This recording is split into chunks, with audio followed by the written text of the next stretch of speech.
Hello everyone, and thank you so much for joining me today. My name is Stephanie and I work at the Japanese Cultural and Community Center of Northern California.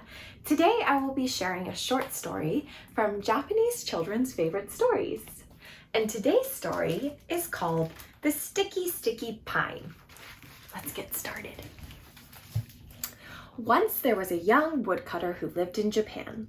He was very poor but kind-hearted. Whenever he went to gather firewood, he would never tear off the living branches of a tree, but would instead gather the dead branches that had fallen on the ground. This was because the kind woodcutter knew what would happen if you tore a branch off a tree. The sap, which is like the blood of a tree, would drip and drip as though the poor tree was bleeding. Since the woodcutter didn't want to hurt any trees, he never tore off any of their branches. This is the woodcutter picking up those dead limbs from the tree.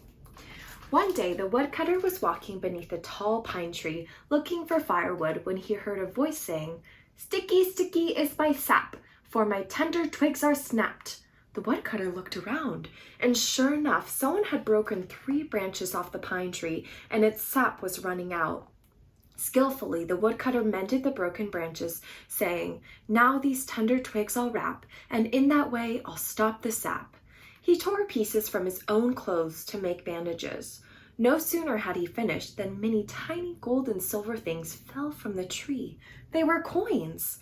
The surprised woodcutter could not believe his eyes. He looked up at the pine tree and thanked it. Then he gathered up all the coins and took them home. So here he is, gathering up the gold coins with the mended tree trunk. The kind woodcutter had so many gold and silver coins that he knew he was now a very rich man.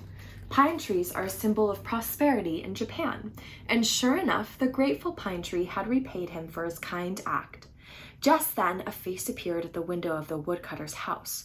It belonged to another woodcutter, but this woodcutter was neither nice nor kind. In fact, it was he who had torn off the 3 branches from the pine tree.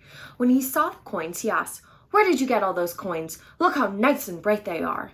The kind woodcutter held up the coins for the others to see.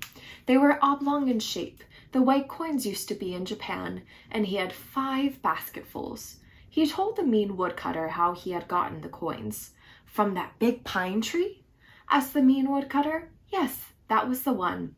Said the mean woodcutter, and away he ran as fast as he could. He wanted some of the coins for himself.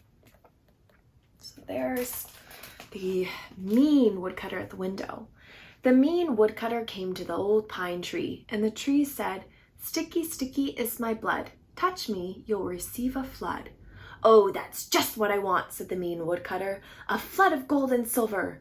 He reached up and broke off another branch. The pine tree suddenly showered him, but it showered him with sticky, sticky sap, not gold and silver at all. The mean woodcutter was covered with sap. It got in his hair and on his arms and legs. It was so sticky he couldn't move at all. Though he called for help, no one could hear him. He had to remain there for 3 days, 1 day for each branch that he had broken, until the sap became soft enough for him to drag himself home. And after that, he never broke another branch off a living tree. And there he is, a very sticky, sticky mess. And that is the end of the Sticky Sticky Pine. I hope you enjoyed that. Thank you so much for joining me.